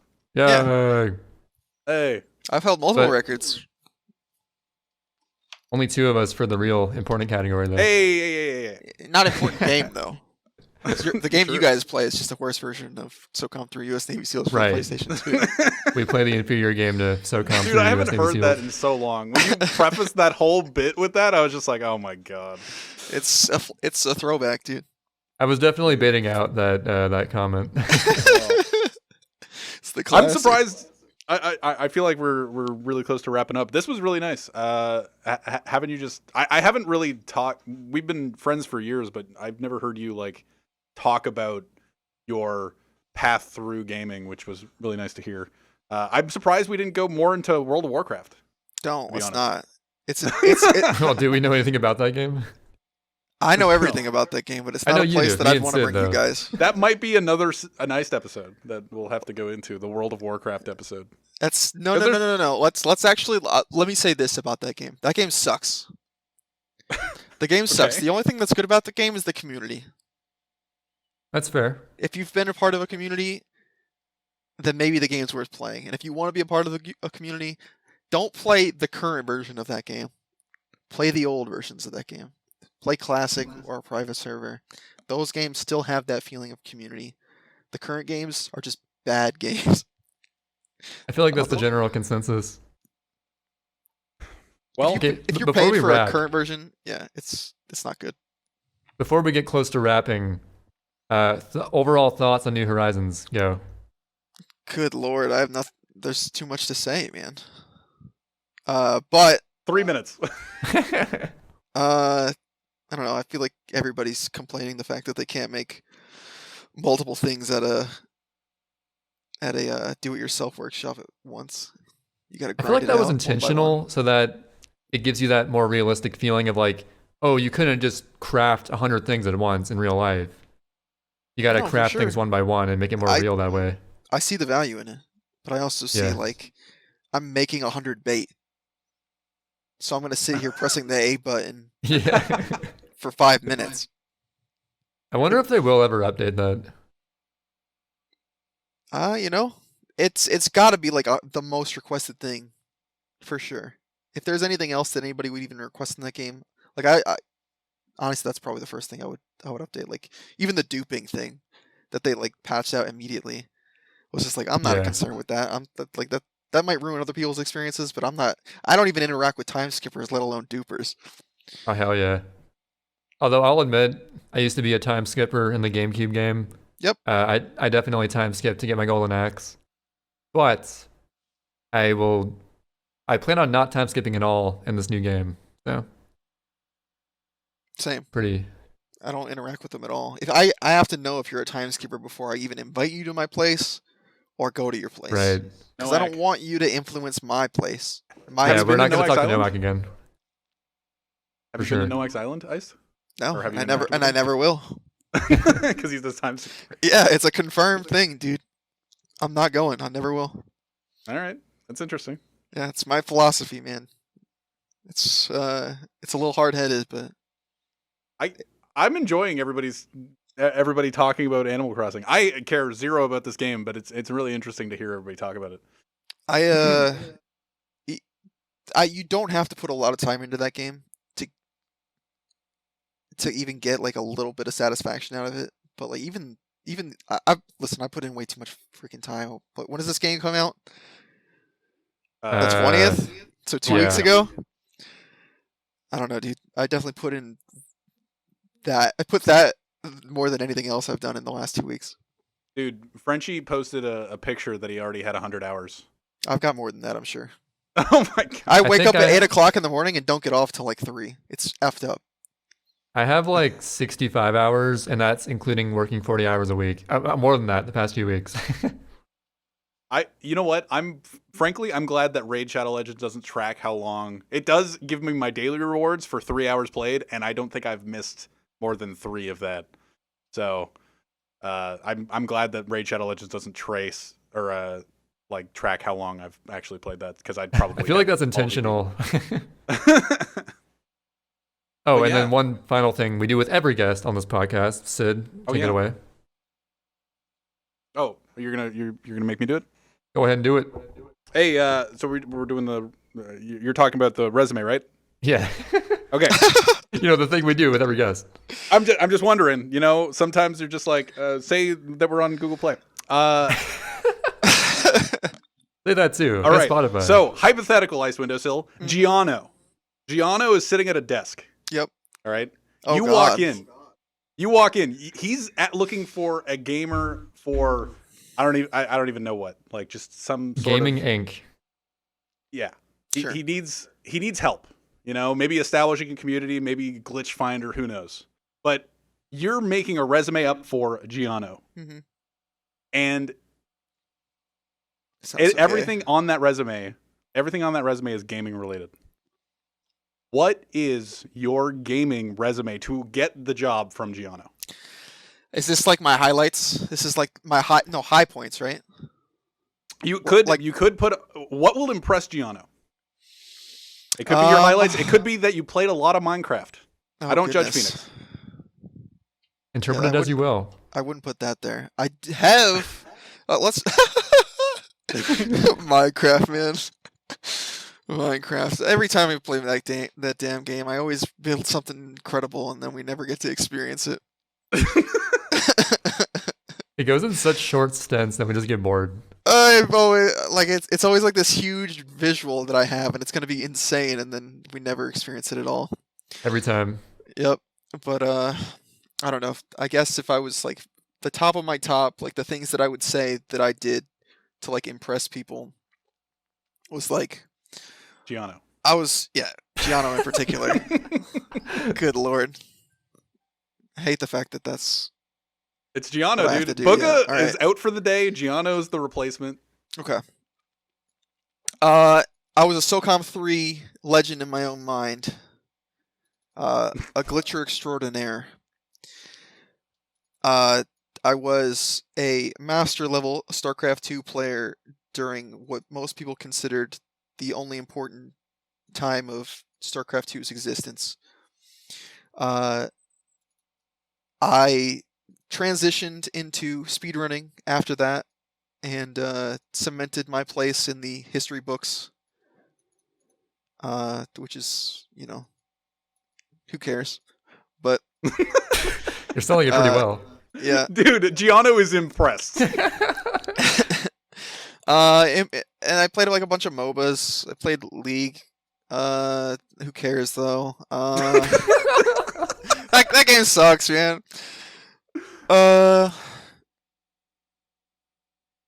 Giano is on the edge of his seat. Giano, I don't care, man. I like what you did.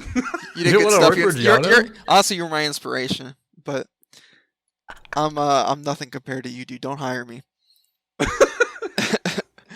I don't know. I've shaped a lot of communities. I've put my footprint in a lot of different things.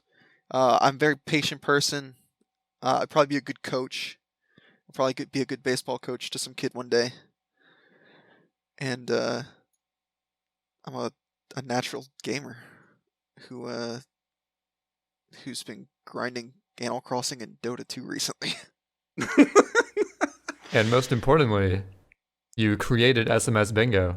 Oh shit! I'm your Dude, wingman. don't worry. Romano sat this whole episode to hear Bingo once, and he's so happy right now. Well, listen, if you want to talk about Bingo, we can get a little bit more time, but maybe that's for another day. Next time I'll get you on. World of Warcraft, Bingo, something else. We'll think of Minecraft. something. More sports. More sports. But yeah, thanks for Back coming what on. sports you're actually playing. This was great. Hey, I'm glad that the resume had like 3 things, and then you just fell apart because it's Giano.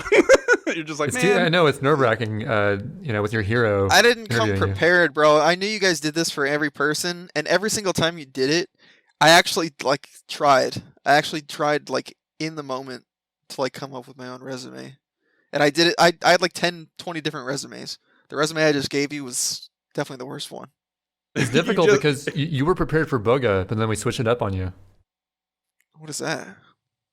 Nobody knows who Booga is. He's the Fortnite guy that won $3 million. Yeah, He's the actually, guy that no, you're everybody- right. I was definitely prepared for that. That's the guy that everybody has to hand their resume to before today. Oh, Except for Giano showed Today up. was Giano. Now it's Yeah, Giano. now I'm choking right now. It's fine. You just walk in expecting Booga. It's like, this is gonna be easy. No, It's this just is like ruining Giano. It's like- everything. Oh, On the I bo- just on the bo- puke. Yeah. On the bottom of your resume, you just have written, it's like, you'd hire me if you knew me. Yeah, that's the best I could do. That's all I could do right now. Uh, I actually and- wrote it up, but I ripped it up when I saw him. I didn't think it was good enough. But yeah, Well, it thanks for was coming on. great to have you on. I really enjoyed this episode. I took up a lot of your airwaves, guys. It's fine. Dude, listen back to the cheese episode. We barely talked. Legit. I think it's a You good got- thing when the guest talks more. Like you definitely it's get dope. more of their personality out of it and stuff. Yeah, it's dope. I'm totally down with all the guests talking for as long as they want to. But it feels weird when they're done talking and I'm just like, I've legit been listening to this entire thing. I don't know how to segue into anything else. I don't. Yeah, and then also is Sid gonna say something or I say something now?